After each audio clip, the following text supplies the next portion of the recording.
Damien Leone's coming in. Dude. What's up, man? What's up, buddy? How are you? I'm doing well, man. I was just telling the guys that the great thing about Terrifier, the whole franchise really, but Terrifier 3 is that you set it up so that the first scene of this movie, if you're not into it, this movie's not for you. I give you the opportunity to walk out. Yeah, I don't leave. pretend we're anything else.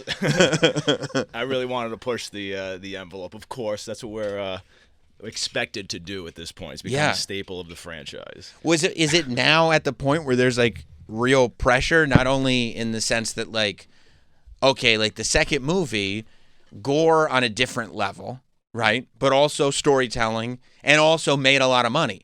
So it's like now all people are walking in with those expectations. It's harder now for sure because the second one, so many people still didn't know what it was. Right. So they weren't expecting to walk into that level of sort of depravity and shock value and whatnot. But now everybody's expecting us to surpass what we did the last time. So it's a little tougher. And also I'm always trying to walk this line of getting up to the line, stepping right over it, pushing the boundaries, but trying to maintain this level of sort of mass appeal and accessibility. Because I think if you go too far and you alienate the audience, for one, it's a disservice to, I think, the Art the Clown character, because I think he really does have this sort of mass appeal. And even if you're a casual horror movie fan, I think you'll really sort of adore this character to a degree, sort of filling that void of slashers that we loved in the 80s and bringing sort of that charm that Freddy Krueger had. He's very charming. He's funny. You want to be his friend in one moment, but the next he's absolutely repulsive and sadistic. So he's sort of unpredictable, and you don't know what he's going to do next. I guess it is like necessary, right? In order to sit through an Art the Clown kill scene, you have to throw in that little, like, this is the part where Art smiles or waves or something just to take you out of it for a second, because otherwise you're watching this depraved, bone-breaking, blood-drenching. 100%. I try and do that by design at this point because, like I said, I want this ultimately to be a fun experience. And you just sounds like which is still subjective. Some people in Australia recently probably weren't having too much fun. I don't know what you've heard. I just got out of a whirlwind of like a European tour with this movie, and so I'm hearing. In France, did you hear, like, we just received the most severe rating that you can get out there, and they haven't slapped that on a movie since 2006. Right, so it's almost 20 years. 18 years, and it's like, anyone under the age of 18 is banned from seeing the film in theaters. Not like rated R, without a parent. Right. It's like, if your parents aren't allowed to bring you to watch this movie. Exactly. So I'd take that as a badge of honor. For sure. And then, of course, I think we even spoke about this last time when, people think it's always a ploy when we say people are throwing up, they're fainting, they're getting sick. They think that's our marketing campaign. And I swear to people it's not, but it's really hard to prove that unless you're in the theater and you witness it. Yeah. And it just happened. Like this critic from Australia emailed me and my producer, and she said, I was just in a screening in Australia, and I witnessed 2 people faint during this movie, and one woman split her head open. And she made a YouTube video. Pretty much, it's funny because we lost her with part 2. She liked part 1 a lot. We lost her with some of like the direction, the lore, too many questions that weren't answered. And then at the beginning of this video, she's like preparing to go into the screening, and she says, and all this stuff about people fainting. I've never really seen it. She's like, I've maybe seen one theatrical experience where it wasn't for a few people and they walked out, but not like these people are saying. Anyway, tune in when I come back from the screening. It cuts to her post-screening, and she's like, I can't believe I'm about to tell you this. She's like, this is going to sound made up. She's like, I'm eating my words. I literally just saw 2 people pass out in this Wow. screening. Yeah, and like, again, like it's still probably hard to convince people that that's not us, but this is genuinely a critic from Australia who didn't like the second one, who wasn't a fan of the second one. And so it's always cool organic stuff going on with this franchise. It's always still low budget and word of mouth. Do you have to like?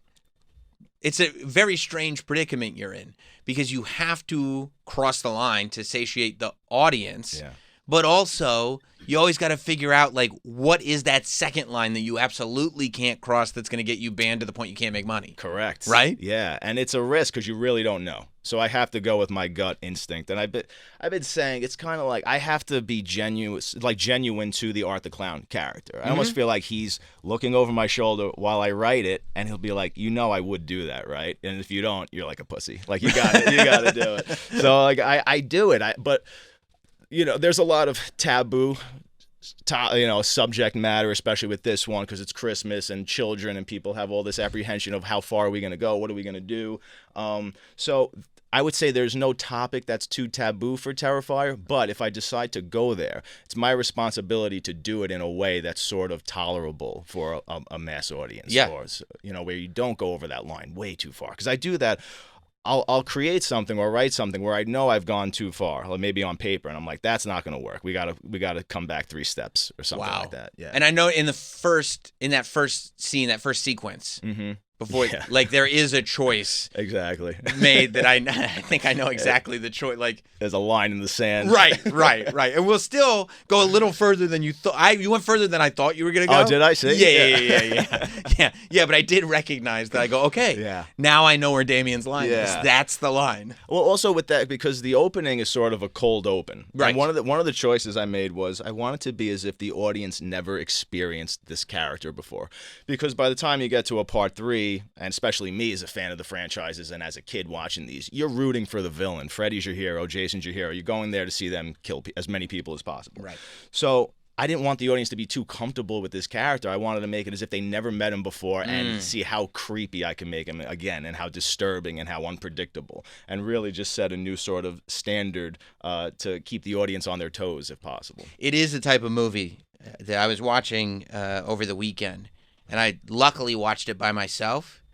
Because if you watch with the wrong people, they'll never look at you the same way just for watching it. Like I was like, if my wife walked in right now, she would never look at. We've known each other for as long as 20 years. She would never look at me the same way again. She would judge you forever, and probably like question her own safety. It's just my job. It's my job. I don't really like these movies. This is yeah. You're right. It's too far. Anyway, honey, go back upstairs. Yeah, absolutely. What goes on in your head, right? Where it's like. The first movie, shoestring budget, it's just like I just have these insane ideas, I'm going to put it out there. The second movie, you scrapped like $250,000 together, and it becomes this, multi-million dollar success that I think nobody saw coming. No, certainly not me. What do you do when it's like, okay, it's time for you to make another Terrifier movie, but this time you have $2 million? Like, that's never... No, exactly. That's new territory for me. Pros and cons, of course. The pros were that I could hire so many more people, especially a makeup effects team for the first time, because I've done the makeup effects on the first 2 movies. Alone? Yeah, it was really just me and my partner, Phil, who's not a makeup artist. Him and I are the producers. We own the IP. And he just wanted to learn how to do this because he just loved the art form so much, and now he really got really good at it. He stays by my side the whole time. But that's one of the reasons why part 2 took years to make, because it's just like an effects extravaganza, and it was 2 guys building this where it should have been a studio basically. So that was another, that was a great opportunity. Now I got to hire Christian Tinsley, so I went from me, this amateur makeup artist, to hiring the guy who did No Country for Old Men, Passion of the Christ, Renfield, Westworld, like a whole new league for me. So that was great. I'm able to focus with my camera department more, really with my actors more on set, because I'm not getting pulled away having to apply makeup and go back and forth. So that was great. So I think on a technical level, it's by far the most superior film. Whether it's the best is always going to be subjective. There's still people who love part 1, love part 2. So we'll see. The cons are you're getting pulled in a million more different directions, though, because you hired so many new people. There's so much just more money at stake, right? So you're afraid to lose all that money now. It's not your money. It's not my money. Yeah. And but again, I would rather have more money. I would rather have more toys to play with. Also, you get a faster turnaround, so people don't have to wait for 3 years to see Terrifier 3. Yeah. But again, because it's such a quick turnaround, especially this one was almost done sort of Roger Corman, old school style. It was like, here's the poster, here's the release date, now go make the movie. And it's like, I didn't even have the script. So I had to write the script, make the movie, everything within like a year.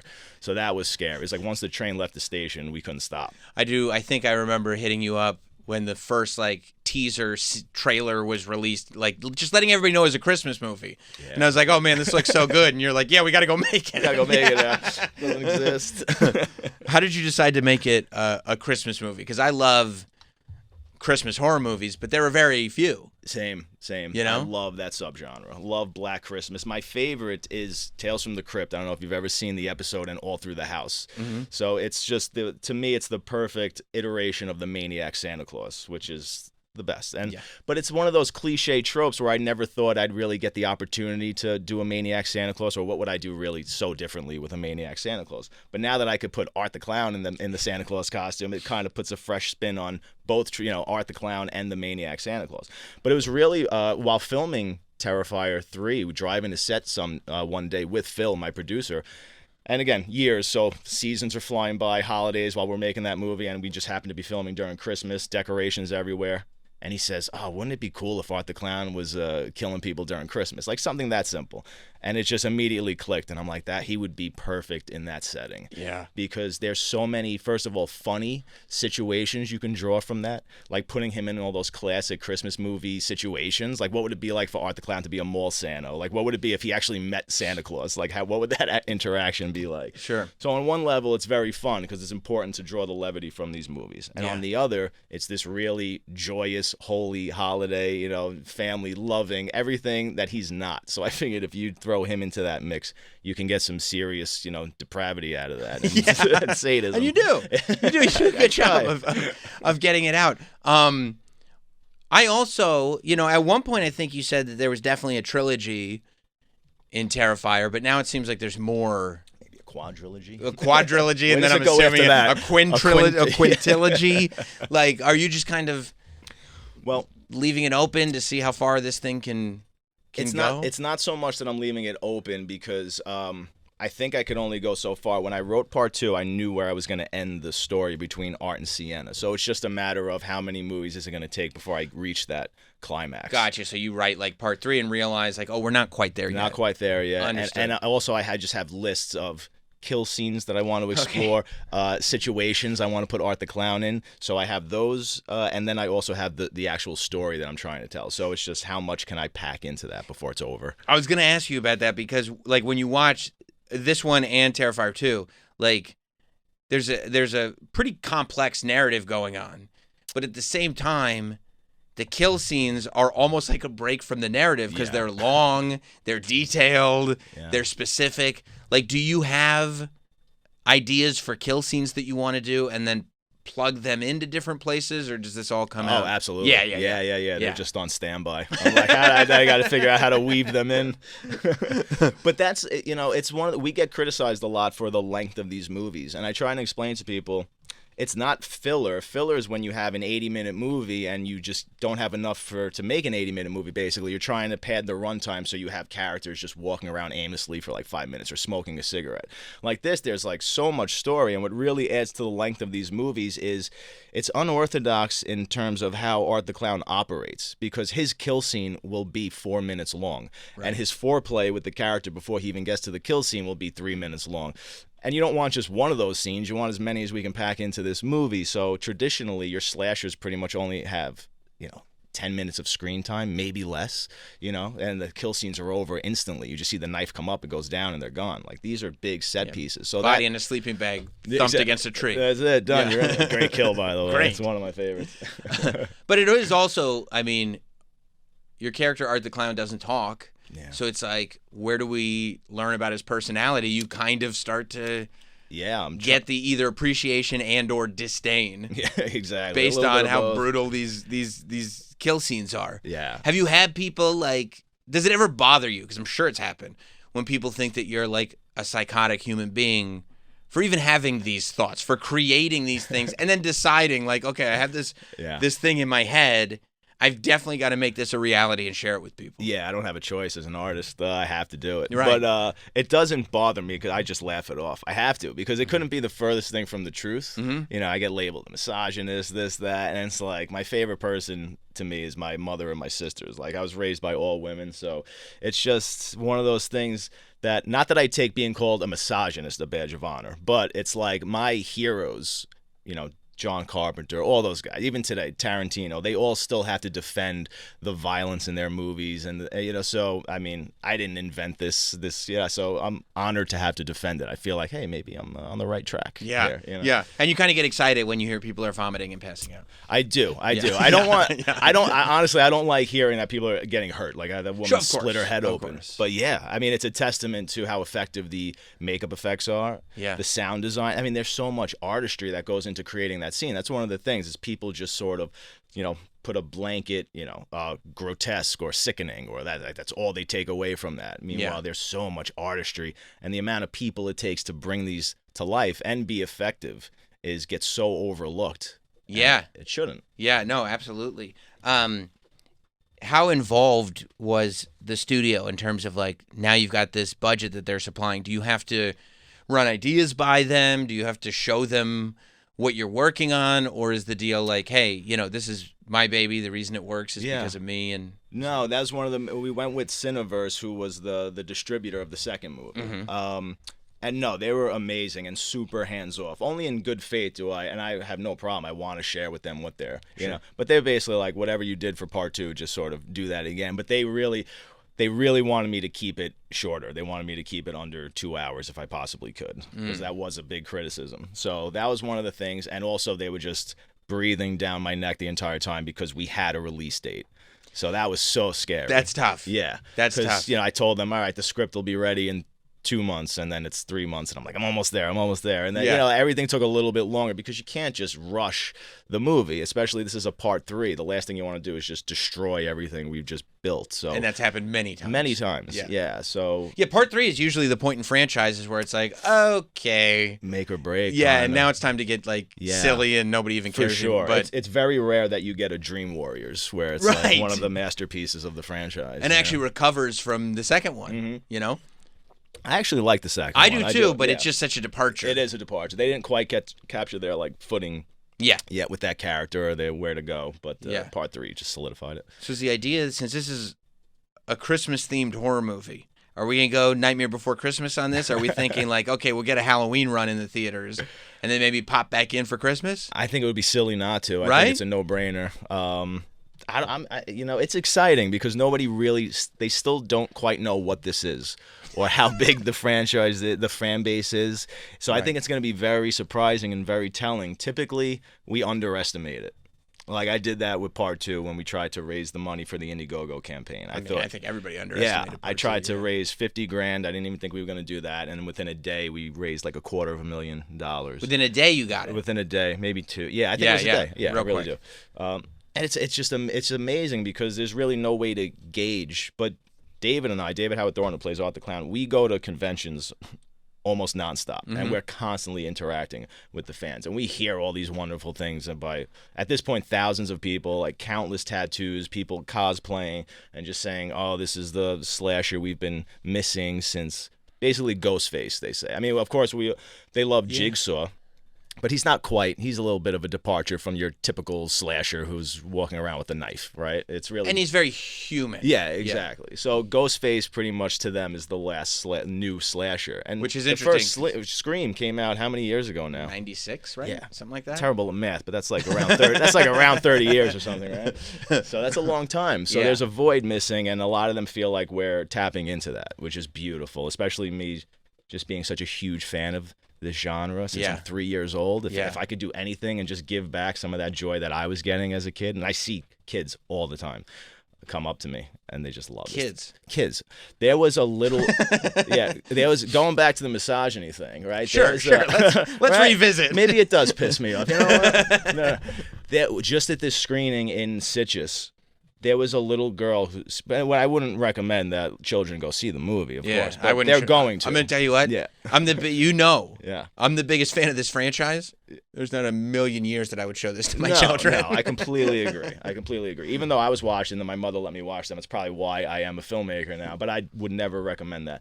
But there was a girl, she had to be about 9 years old seeing this movie, and she was crying and hugging my lead actress as if she was meeting Taylor Swift at the end of that movie. Wow. Like, it moved her so much. She loved that character, and she loved her before like the movie started. She knew she was a fan of her from part 2.